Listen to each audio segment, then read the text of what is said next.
Hello, ladies and gentlemen. Today I will be talking about digital game and its evolution. Uh, let's first talk about the first video game ever. Some will debate about this, but in my opinion, it's going to be the Pong in 1972, first game ever. Uh, Pong is relatively simple. You bounce a ball, a dot, in between two, and every time you bounce, your score goes up by one. If you miss the ball, your score stops counting. And at the end of it, it's pretty much a game that never ends until one of the player surrender, right? But it's minimal assets and it has collision and a scoreboard, and that is pretty much it. Then comes about the year of 1980s or 1990s, where games slightly becoming more developed. For example, on the top left is Pac-Man, where the ghost, the person, sorry, you, Pac-Man here, will eat paddles, complete all the paddles, and then it gives you an objective to the game. Games beginning to develop objective where you have to do a certain number of things to win, and you have a power up, and as well as life and all kind of different things that are kept within the arrays of the game itself. On the bottom left, there is Duck Hunter, where every time you fail, the dog will laugh at you, and every time you succeed, the dog will capture the duck that you have hunted. And then comes this is called the Warzone, which is known as the father of first-person shooter.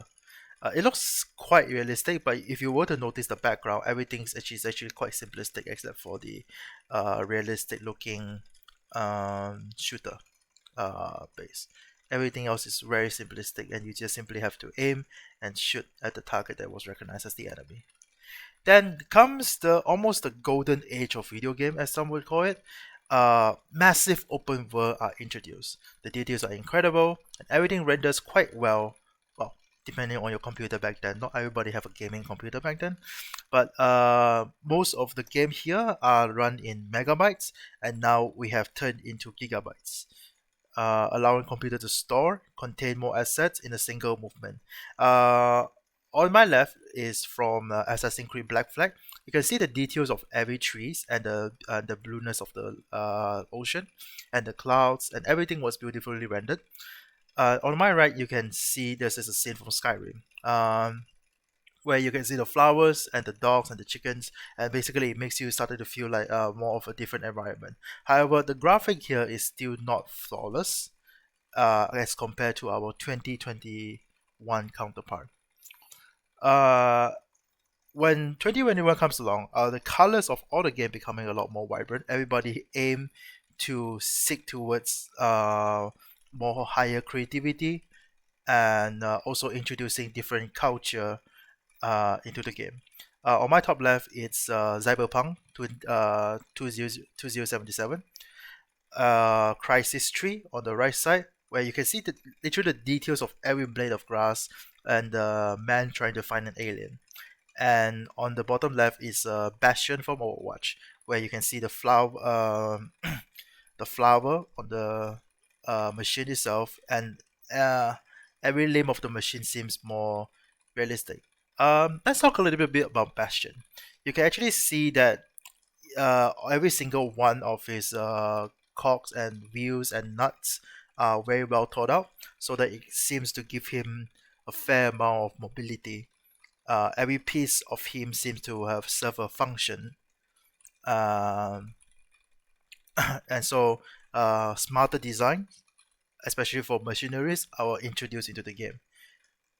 Um, Another evolution includes more immersive game such as VR. On the bottom left is a game called Rick and Morty, where you get to become where you get to play as Morty in the Rick and Morty series, and as well as first-person shooter. I believe that one is Firezone. So the virtual reality is supposed to give you a more immersive feeling. It blurs the line between it's supposed to be reality and virtual. Sorry, and it gives you even more realistic feeling when you play them because you are immersed in it. You everywhere you look, you are part of the game, and that's something that the current games cannot quite give you. Another one would alternatively be virtual reality, augmented reality, where you bring uh, pieces from the digital world into the real world. For one of the most famous example, as we all know, is Pokemon Go. You just simply point at a location, and you will even reflect the shadow of the Pokemon itself, and you just have the pleasure of catching Pokemon uh, in real life. A feeling that most 1996 kids will have a lot of nostalgic feeling about. And that is all. Thank you and goodbye.